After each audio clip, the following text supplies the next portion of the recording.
Welcome to Organizations, Contacts and Opportunities inside Radar CRM. Starting from the organization screen, here you can see a list of the companies that are attached to this instance of Radar. You can have an internal reference, which is a unique reference number by which you can organize your customers, vendors, partners, or households, depending on the nature of the organizations that you do business with.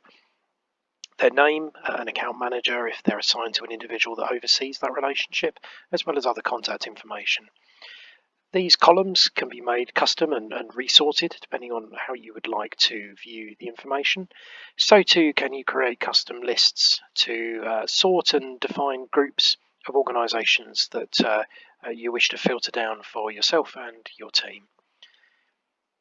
Condition parameters, as well as the columns that I mentioned that can be sorted and organised and view custom information. The filtering exists to apply conditions to filter down on the list. So for example, we want to filter this list down by businesses within a certain industry. And you can filter this down equals, so a rigid filter to contain only organisations in a specific industry, or other parameters if we want the field to be empty, not empty, or contains specific phrases or characters within the title. So we'll just do equals and choose computer games here as an example. The list can be shared with your colleagues by clicking and selecting themselves from the bottom, or just kept as a private list for yourself. Upon creating the list, any organisations that exist that meet the parameters will be shown on screen here with the columns as we selected. The list can be edited and adjusted, duplicated and changed if you wish to create more of them, or set as your default to always load first when going onto the organisation screen. Let's take a look at an organisation record. This is the hub of all business that you conduct with an organisation or household within Radar CRM. As we go into an organisation record, you can see on the summary screen there are key fields, which are certain bits of information that you would like to show your users first. That can be defined when fields are created and selected, which ones you want to stand out as a key field. Callbacks, which is this section here to log events or to-dos, actions that you need to undertake that relate to this organisation. You can rename this section. This has been called callbacks for this particular example. However, you can rename this activities or any other custom terminology that you'd like to use within your business. The comments section, new comments can be added that are user, time and date stamped, and the full history there will expand upon clicking show more. You can make the manual entries here, or workflows, automation procedures within the system can create entries for you automatically based on certain activities taking place, as to our imported documents available here on the summary screen. Clicking on the details screen will show each of the sections that the data fields relate to, so you can group and organise and display information that you wish to and hide certain sections. Permissions within the system can allow certain users to see information that may be hidden from other users, for example. Custom fields too can be created in the details section to organise data in any way that you would like within your business. The recent update screen shows a full audit history of all the activities that have been undertaken against this organisation. The contacts that are associated with the organisation are listed here. So for example, in this case, this is a customer, and these are the two contacts that we have within that customer's organisation. Clicking on one of the contacts brings up a separate screen. You can click Edit All Details to drill down further to look at more information about that contact. Opportunities, if you are listing a potential opportunity, potential new business, or perhaps business that you've closed and won, or maybe lost, can all be listed here. So too can you click on them and drill down into these individual records. The callback section, as it's called in this instance of Radar, would list all of the activities complete and incomplete here on a screen. So too can you drill down into those or create new events or to-do actions against this record. A history of the email activity can be stored here, whether these are single emails that you've sent manually, your users have sent manually to this organization, or any of the associated contacts, or emails that have been sent by workflow automation, such as transactional emails that may be sent during a sales, customer service, or ticket process. The campaigns that the organization features as a part of, from a social media or email campaign perspective, can be listed here. Any documents, as we saw on the summary screen, that are uploaded are available here. Customer service tickets that exist against the organisation are too listed here, and these can also be drilled down into, and a separate section to view all of the comments as we saw on the summary screen.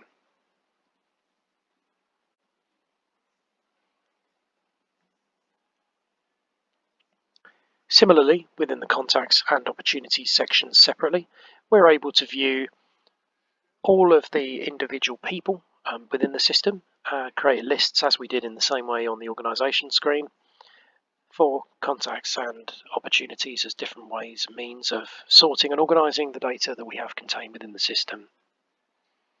Going back to the organisation screen, further custom modules may be added depending on the nature of your business and the sort of information that you need to store that can extend along the menu bar here.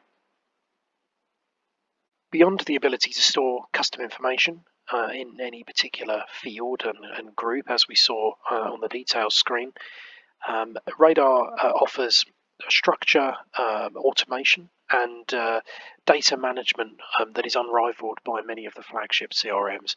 This is all controlled with on-screen pop-up workflow tracks that allow users to interact with records, to update and enter new information, and to trigger a series of automated process steps automatically on the back of completing a workflow. In this particular example, we've created a call workflow, which can be initiated by clicking the call button in any organisation record.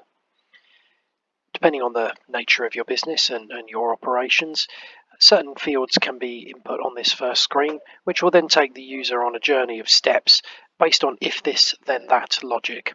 Based on all of the prior inputs, automated actions can take place that are tailored to those specific inputs. Let's take a look at the new sales process. Clicking New Sales brings up a separate screen that is unique to the new sales process, as you'll see in a moment's time when we take a look at the customer service. Here we are able to define the nature of the sale and input custom information that would be relevant to be able to quote a customer for a new piece of business. Here we have a lookup field to be able to select and associate this sales opportunity with a particular contact at the organisation. We can enter financial information, and we can define certain dates and times here on which we must take action on this sales opportunity. Entering date information there allows us to capture and record that against the opportunity, which can onward trigger other notifications and reminders to the sales agent involved with this opportunity. Capture marketing source, define the sales agent, as I mentioned, that would be attached to this opportunity. They too would receive an email notification to let them know that an opportunity has been created against them. Clicking Continue allows the workflow to finish. If there was further information that was required, such as the difference between a single sale and a contract sale, a further screen could appear to take the user through more fields that must be entered before the workflow process could complete.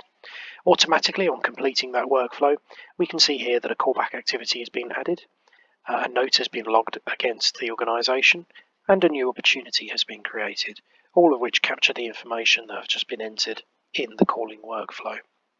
The next action date, for example, here has been populated automatically for us. Going back to the organisation screen, we will take a look at the customer service flow and show you the options that get presented to an agent if we go down that route.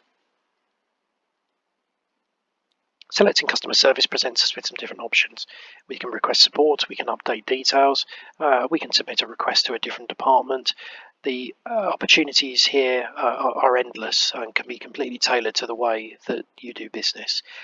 Whether you operate sales, customer service, support, this can be completely tailored to your business, the types of information and nature of customers that you handle, to really lock in your team to a process-driven methodology within your CRM that maps your business processes.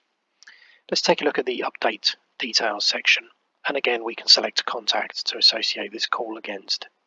Press continue, and the company information is brought up here that's already populated within the system. This allows us to make minor adjustments, such as changing this particular contact's job title.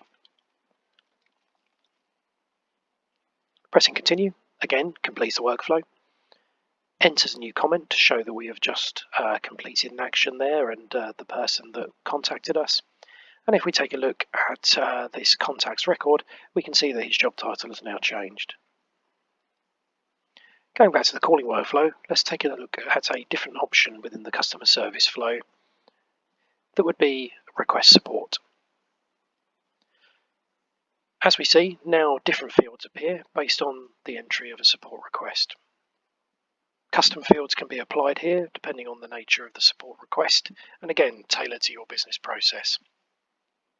Automated actions can take place on the back of the workflow, as we've just seen with the creation of the opportunity. We can create a service ticket. The service ticket can have a status applied here, and certain parameters can also be set up, such as the difference between high and urgent. At urgent, for example, you could set the email notification to include company directors, as opposed to low, normal or high, just to go to the support team. We'll complete the other fields, hit continue, the workflow process completes, and you can see that a new service ticket request has been logged against the contact that we selected, and an internal email notification would have gone to the service team to let them know that a new ticket now exists that they need to take a look at.